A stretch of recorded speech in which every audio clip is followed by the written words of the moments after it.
May 19th, 1536. A sky of wet ash hangs over the Tower of London. Beneath it, in the inner courtyard, a scaffold waits, not high and brutal like England's traditional gallows, but low, foreign, made for precision, not spectacle, not for an axe, for a sword, and whispers move through the crowd. Today a queen dies. Anne Boleyn, the queen who fractured a church and bent a king, will take her final steps. Inside the tower, in a cold chamber that has caged her for 17 days, Anne wakes. 35 years old, still poised, still composed. Her ladies help her dress, a gray mantle lined with fur, a deep crimson bodice underneath. Chosen to hide the blood, practical, poetic. "I hear the executioner is very good," she murmurs. "I have a little neck. It's recorded as wit, but it is defiance in disguise, a last flicker of fire. How did it come to this?" Born to Thomas Boleyn and Elizabeth Howard, Anne was educated in the dazzling courts of Europe. She wasn't the classic beauty, but she didn't need to be.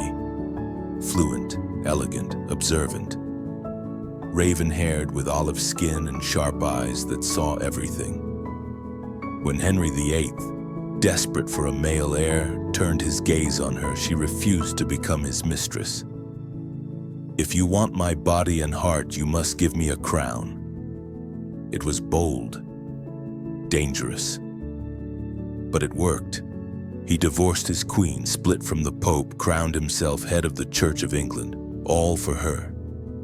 They wed in 1533. That same year, she bore a child, a girl, Elizabeth. It wasn't the son Henry wanted, but it was the beginning of something far greater than either of them could imagine.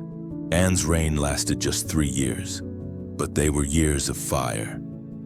She backed reformers, spread forbidden Bibles, and dared to wield power in her own right. To her allies, she was brilliant. To her enemies, especially Thomas Cromwell, she was dangerous. And then came the silence. No more sons, a miscarriage in 1534. Another in 1535, this time a boy. That loss broke something in Henry. Love curdled to regret, and where regret brews, betrayal isn't far behind. In April 1536, Cromwell moved. Whispers, lies, fabricated charges, adultery with 5 men, including her brother.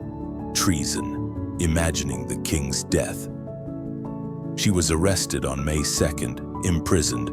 Her trial was theater, no defense lawyer, no real evidence, a jury stocked with enemies. Still, she stood tall. One observer said, "She answered so wisely she seemed not a woman but an angel." It made no difference. Guilty. Death by burning uncommuted to beheading out of Henry's mercy.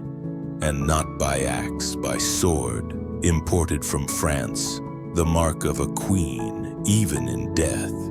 If stories like this, ambition, betrayal, legacy, can captivate you, subscribe now.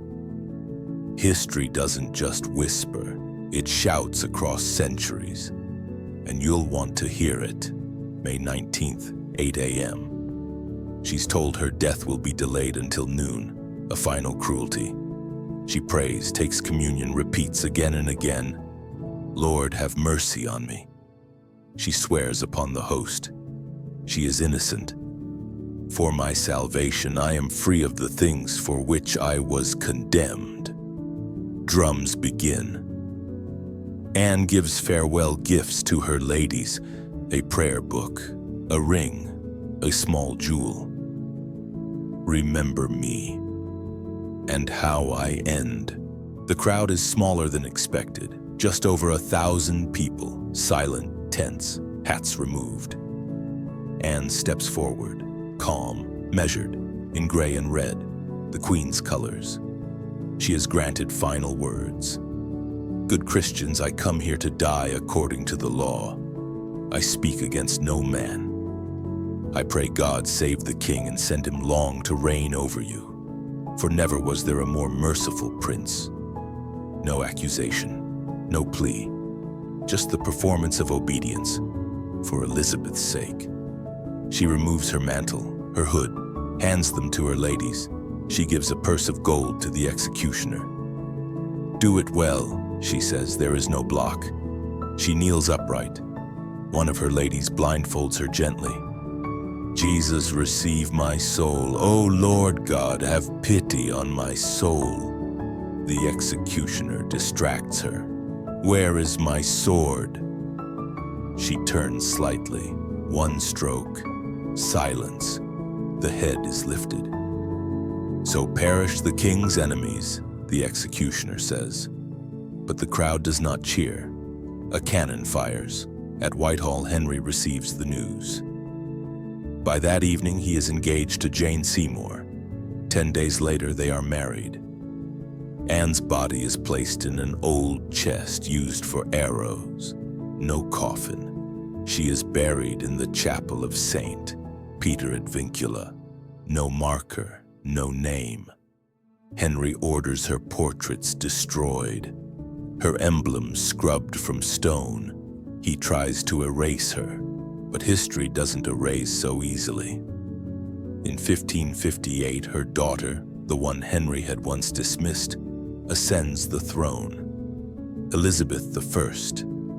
She rules for 45 years, a golden age. Anne's child becomes the greatest monarch in English history. In 1876, workers uncover bones beneath the chapel floor. Small, delicate, elegant. Likely Anne. She is reburied, this time with dignity. Today, a glass plaque marks the site. Each year, roses are laid there. Not for a traitor, but for a queen. Anne Boleyn was called a seductress, a heretic, a witch. But she was also a reformer, a mother, and a catalyst for revolution. Her courage reshaped a kingdom. Her death ignited a legacy. If her story moved you, not if it made you question power, love, or how history is written, then don't just watch passively. Subscribe and walk the next steps with us. Because the past is never truly gone. It waits quietly for someone to ask what really happened.